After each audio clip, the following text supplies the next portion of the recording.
Hey guys, this is Kirob speaking, and in today's episode of Great Engineer, Terrible Driver, we are going to design a 1965 muscle car in automation and hot lap it in BeamNG.drive on the automation test track.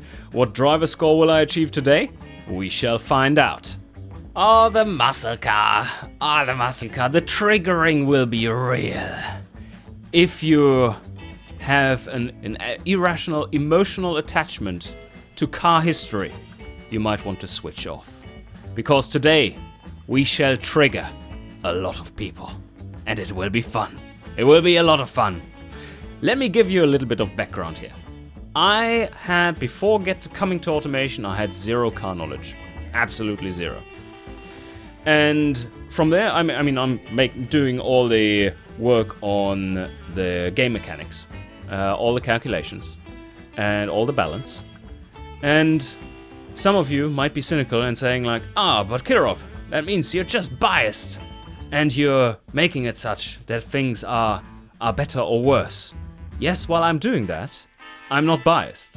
I just don't care. I have zero emotional attachment to it. What I really like is the technology. And the technology is fascinating.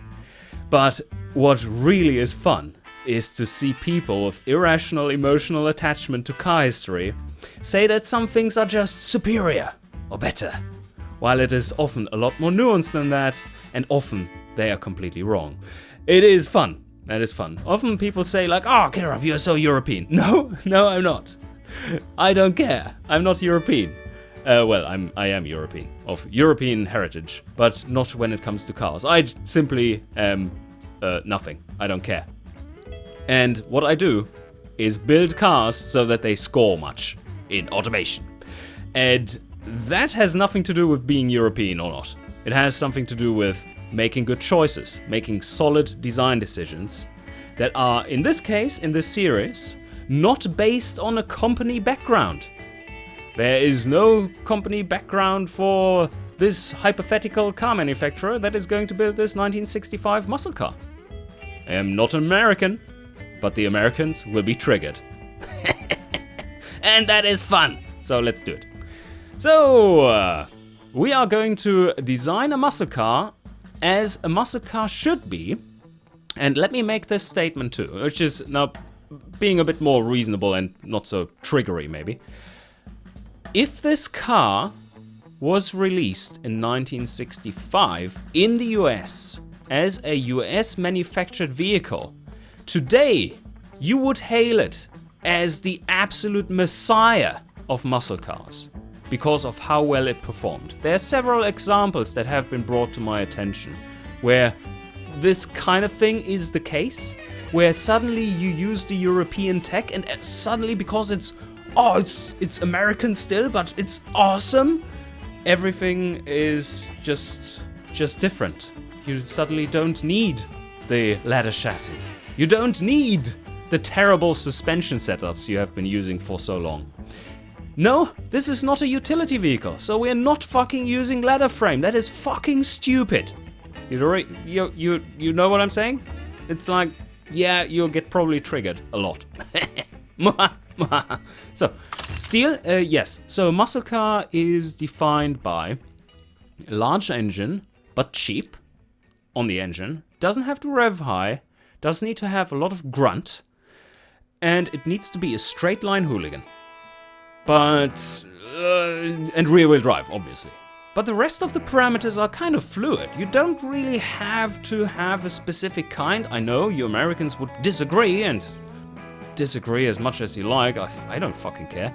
That's not reasonable. So reasonable is monocoque chassis, because ladder frames are wobbly as fuck, and that means that the car will have to have margins on the panel distance that is very large, and that will make for really shoddy cars. Oh well, the car doesn't have to necessarily be shoddy, but it will be reasonably creaky, especially if you drive it hard. So, monocoque chassis it is, stiffer, a lot stiffer. And panel material, we are going with, chassis material, galvanized steel, keep it simple. You could even, if you go for the higher class, I would go for full aluminum, because lightweight makes for usually a little bit of better acceleration, because the tires aren't quite as loaded down and so on. So, and this one, muscle car, needs to be a little cheap still. Needs to offer a lot of power and performance for a low price. So, engine placement, of course, front longitudinal, and it is a sports car. Thus, you need independent suspension. Muscle cars usually had double wishbone front and some kind of shitty rear solid axle coil, and that is ridiculous.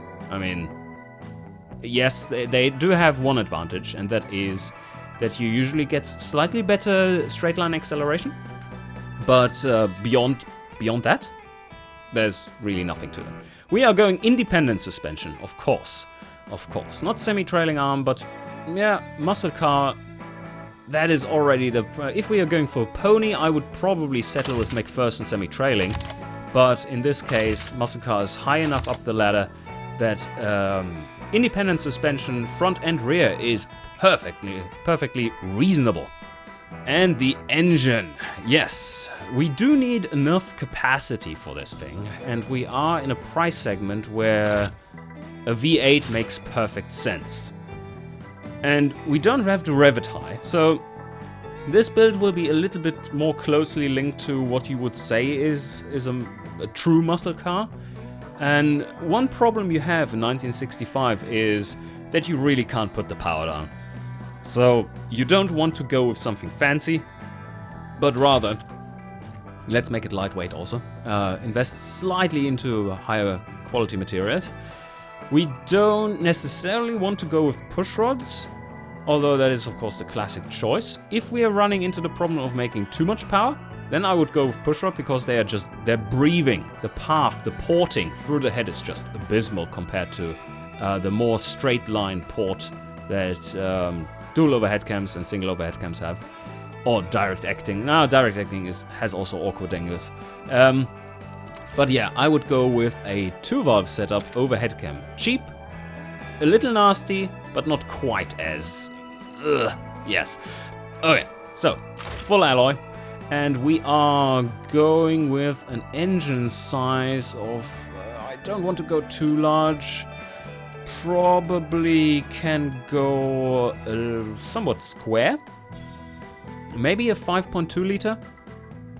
That would be considered a very small engine for that era and for a muscle car. And we might want to up this, because muscle car buyers do look at engine size and automation as well. And that's a very important parameter.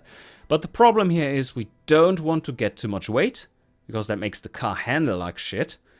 And we don't want it to have so much power that we can't put that down and control it, because that makes for low drivability. Okay, so internals. I think we might get around to just using standard. We might have to up this to heavy-duty forged. Cam profile, yeah, that is interesting. You don't need power, and the power comes from the capacity, not from the camming. So a normal-ish to sporty low sport cam profile is about right. You want to be mid-range, really. Compression, we start lower. Let's go with 7.5 to start out with, naturally aspirated. No injection, nope. But we are going with a single 4-barrel carb for now. Performance intake, we do want to hear the engine.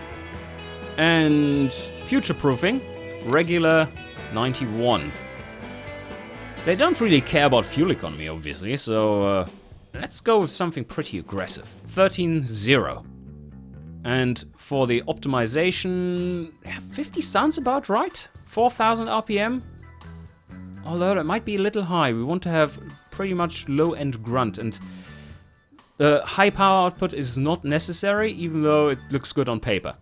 And then don't forget that they were like having completely fucked up values they were putting on their data sheets, like net versus gross horsepower, and all the horsepower you're seeing here in automation is the net horsepower. How high would this thing rev? I wouldn't put it beyond 5,000. So let's see where we end up. Tubular headers, nothing too fancy, no first muffler, and a single, maybe a baffled. Let's see how loud we are. Oh, that's not very loud. We might need to open this up. And, oh, the power is beautiful. That's exactly what I wanted to have. Something around the 230 horsepower mark. That is real horsepower. So this one would be listed as probably something like 300 horsepower, 290 maybe. But yeah, so go with that. We need to rev it a little higher. 5,400. Yeah, you can see we're not dealing with the standard pushrod technology there. Although those pushrod engines, they could of course rev a lot higher because they use different lifters, and that makes a big difference, but also makes them super unsmooth. And no, that is not something that we are going to put into automation. It's a way too niche thing, really. So here we go. At least not automation 1.0. That might come later on, because there are a few nice little compromises to make. 240 horsepower sounds about right. Sounds good. And we are right on the money for the fuel octane. The loudness though, just 53 really? And this makes it even quieter. Going with dual exhaust. Close that down a little bit more. And I'm going to strangle the engine just a tiny bit. As you can see, that gives us a bit more lower end grunt. And we are on the limit of what the carb can handle. But I don't want to invest into a twin 4-barrel. That is way oversized or overspec'd for an engine like this. I think we have to live with this. Max power, 236 horsepower. We're making 239. Yeah, how much are we limited? 3% currently. That's not too bad. Oh, let's give it a quick rev. Oh yes. Sounds rough and nice. Yeah, it definitely sounds like a proper muscle car engine. And the performance stats are spot on, I would say. Yes, it's a little on the low-ish side, and we might want to up it up to something like 6 liters, depending on how much we can handle that power output. That is tricky. So let's get into the car, and we are going to base it on the coupe. 2.8 meter wheelbase. And I'm going to shorten it a little bit. Like, that is a little too much, yeah. As short as possible, front and rear. I want it to be a little bit more nimble than you'd normally see. And let's make some shapes go. Yeah, okay, this is not looking too terrible. Yes, I'm happy with this. So let's get into the technical design. We're doing the visuals later. Muscle car, of course, rear wheel drive. And the gearbox, yes, but it needs to be sporty, so it's a manual 5 gear. And top speed, we're aiming for probably 220 something. This might be the only place where an automatic locker diff is warranted.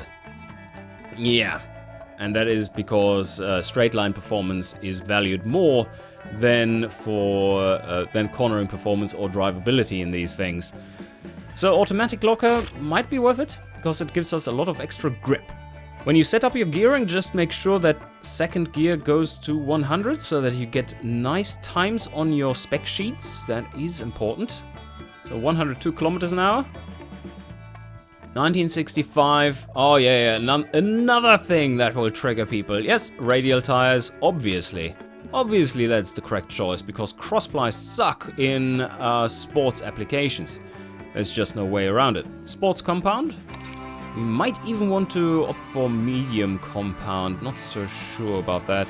And we want to have some decent sized tires on here. That's also an advantage with the radials. You can just have so much better profile, even in that day and age.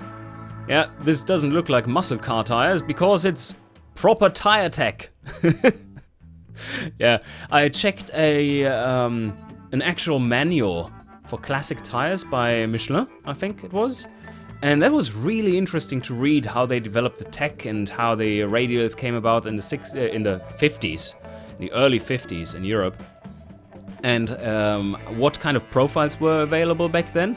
And that is what automation is based on, like the tech that was available back then.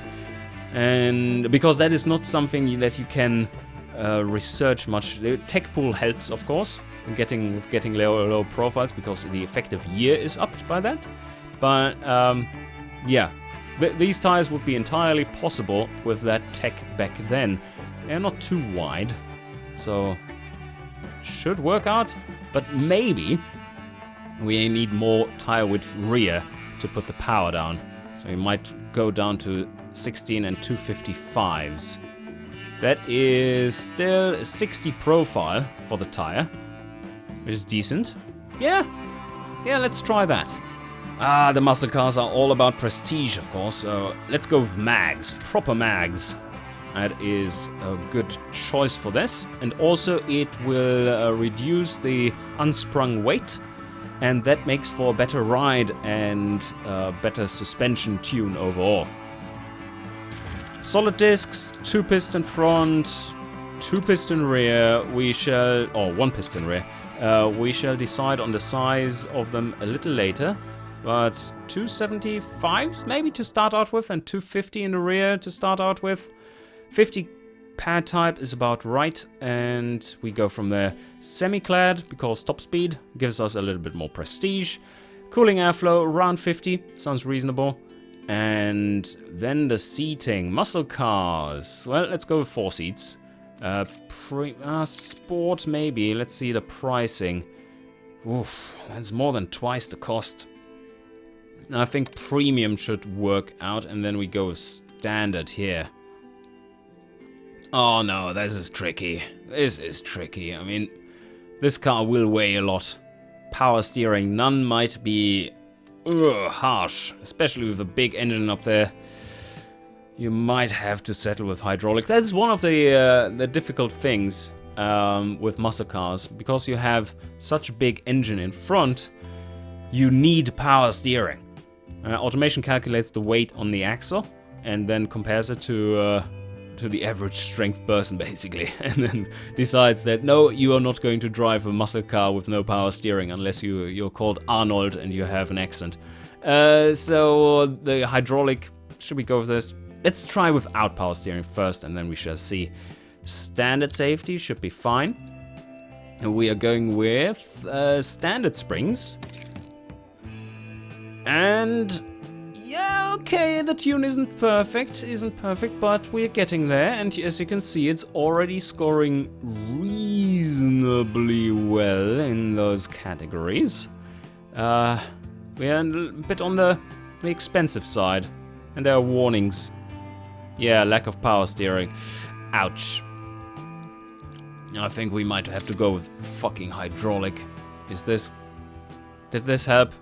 87 versus... We have to... No, yeah, it did help a little bit. Comfort probably shoots up. Yeah, doubles. Oh my. Okay. So for the tuning, we do need a bit more top speed. Looks like we can go fast. Ooh, but that might make the tires really expensive. And we have pricing issues already. Ooh. Yes, that is a problem. Let's see if we can run 225s. Yes, we can. Yes, we can. And we don't have much wheel spin because of our very neat diff. Look at that. Open diff versus this. Yeah, here you get lots of wheel spin. You cut off acceleration. This is where you... Oh no, they still like this better, but I think this might be probably a little bit due to pricing as well. I think I'm still going with the automatic locker. We shall see. Oh, the braking is a bit on the terrible side of things. Maybe a pad type of 70 is better?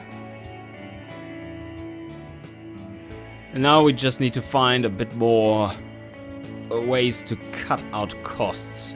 The sport interior would really kill it there. Oh yes. Oh yes, maybe they are just up for a standard interior. Do you like that better? No, they don't. But basic radio maybe? Yeah, it could work. No, standard is perfectly fine. It's where they want to go. And 70 is a good marker. It's a good benchmark.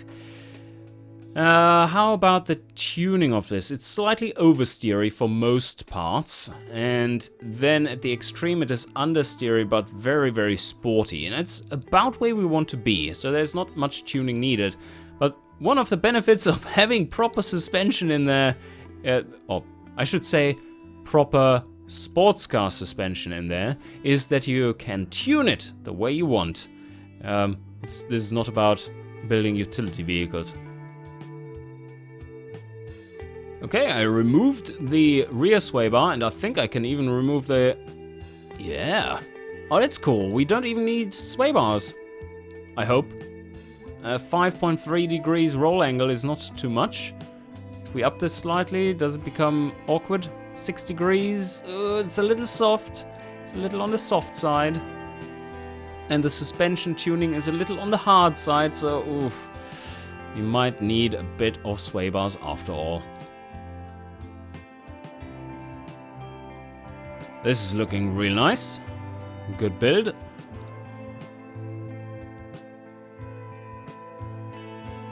Oh yes, this is interesting.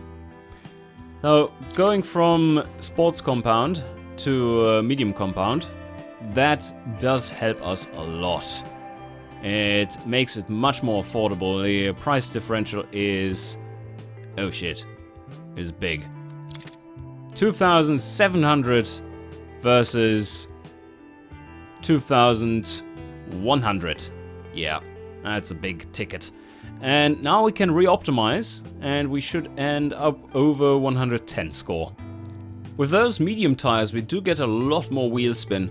8.7% versus the previously 4 point something. It does change our 0 to 100 time by 0.2 seconds, so it's not too bad. 6.5 seconds from 0 to 100, pretty quick. And let's just see if maybe Steelies are a bit better after all. No, they do like the extra prestige, that is for sure. They do want to invest that little bit of money they have into getting proper mags. And with even bigger brakes, it's even better. But this is only about brake force, so I might want to achieve this by more pad, not more pad, but rather higher piston count here in the rear. Ooh. Oh, wow. Yeah, they like that. Smaller brakes, we don't need them for sportiness. There's not much brake fade. Most of the weight is coming to the front anyway when braking. But now we need to check out one thing. And that is maybe the engine needs to change size. So all our nice setup we have might just be completely useless because we need to up the engine size. Just check out the scoring here. We are going to open up the graphs, hold the engine, and now we up the size.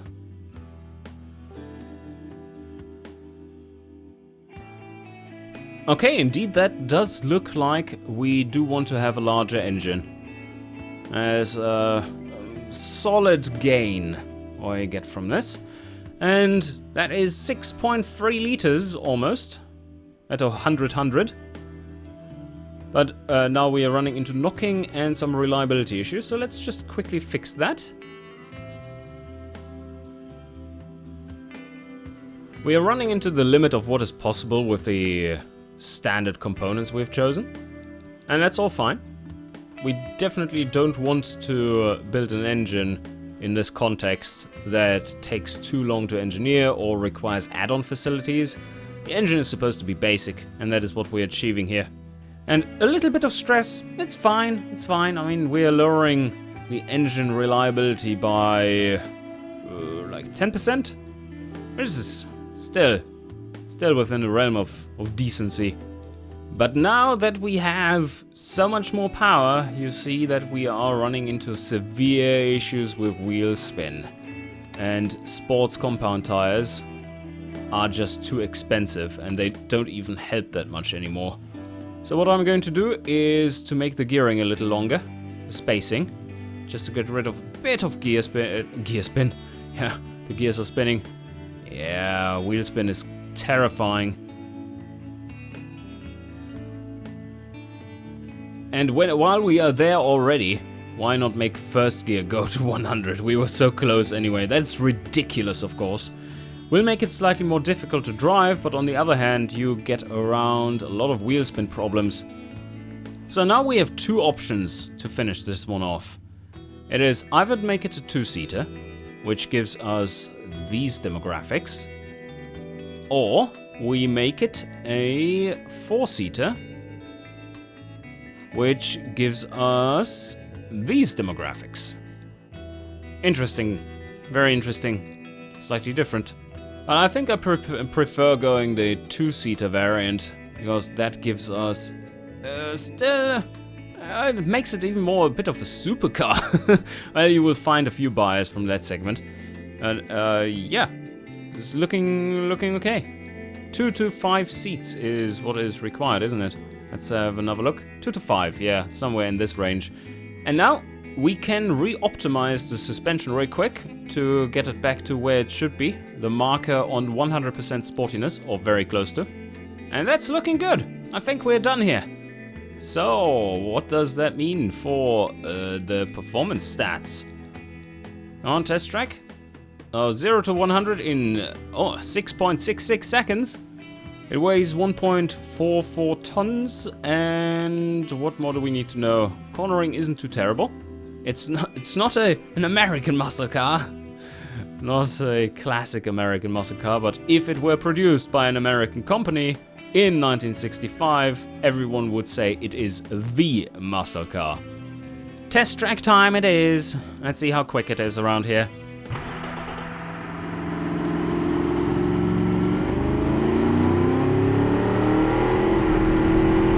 Sure, pretty quick for a car in 1965, a little scary maybe.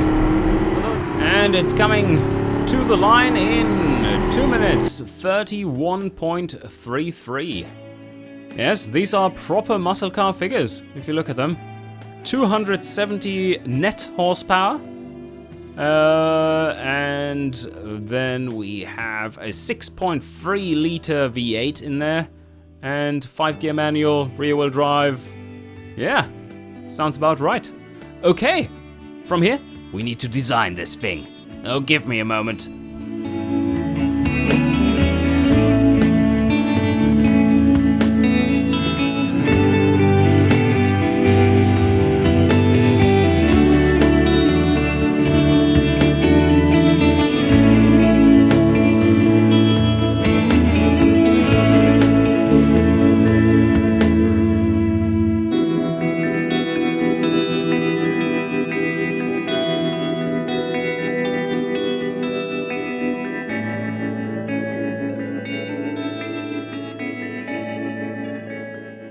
And there we have it, the completed muscle car, the Hammerstein Monolith, to be exact.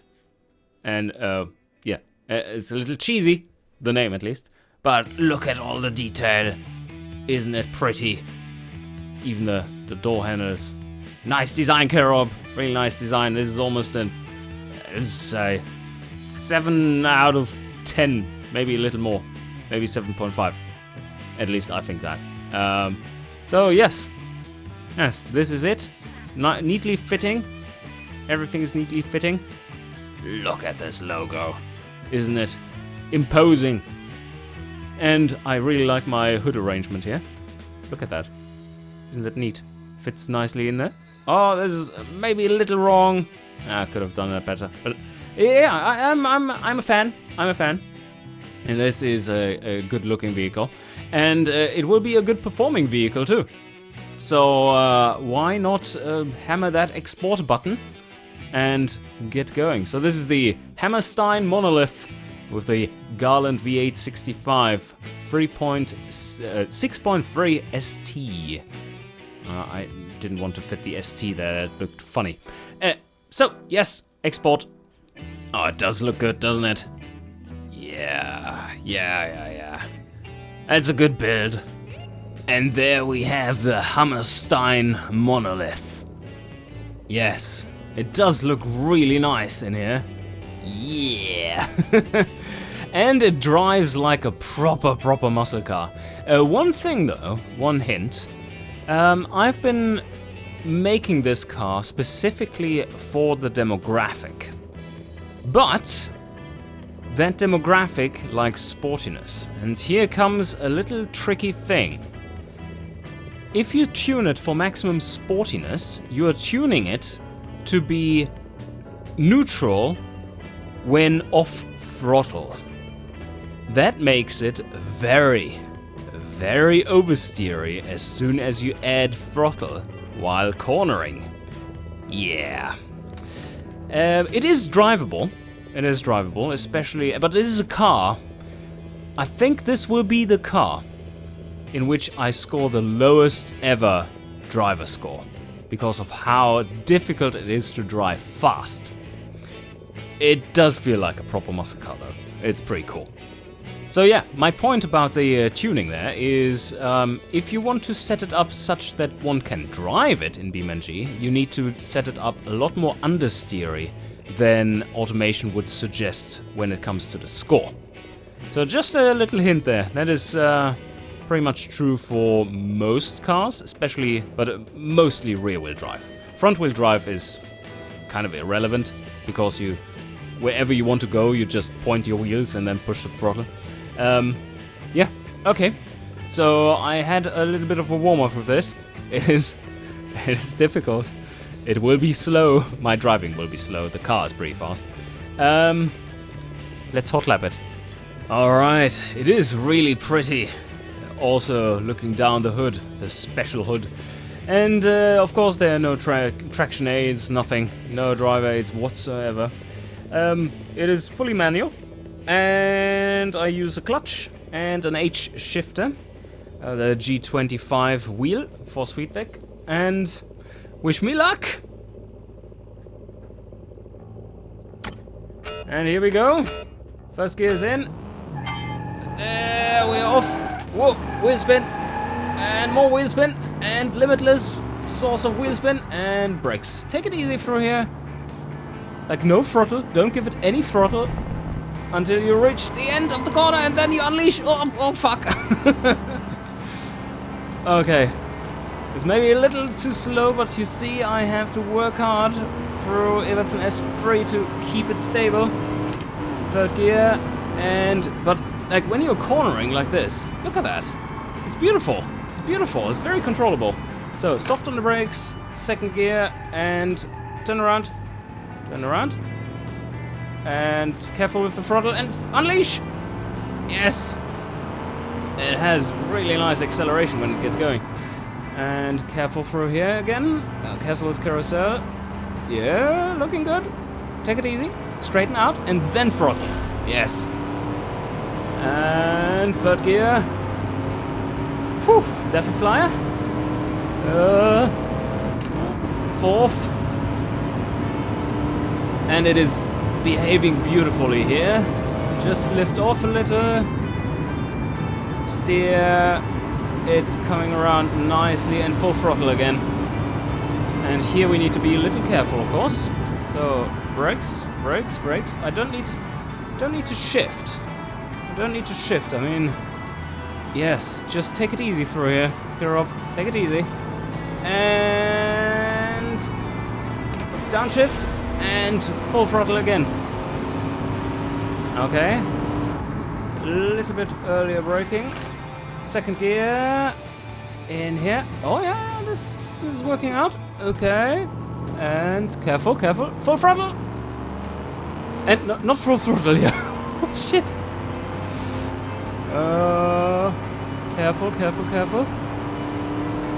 There's so much more power in this thing that I'm not using. Oh no, locked up the brakes. Come on, steer. Yes. Yes, yes, yes. Come around, come around. Careful, careful, careful. Full throttle! Muscle power! And, oh, take it easy, cross a corner. This one is scary with a muscle car. Come on, steer. No throttle here, please. Oh, okay, made it. Early braking here, go on. Yes, beautiful. Oh, this worked out perfectly. Come on, throttle. Don't waste any time. And we're crossing. Holy shit, that was slow. And kaboom! A 2-minute 45:02. Oh, by the way, that was the first try. That's pretty good. It is the most triggering vehicle ever. The Hammerstein Monolith. But it's quite the looker. And it was a challenge to drive, I can tell you. Yes, poor little Kirob. Poor little Kirob. But this car probably has a lot of potential of going fast if you can drive it, if you can handle it, if you have a bit of feel in your damn gas pedal. I don't. Leadfoot. Anyway, this car in automation managed a 2 minutes 31:33 around the test track. And in BeamNG, I managed a 2 minutes 45:02.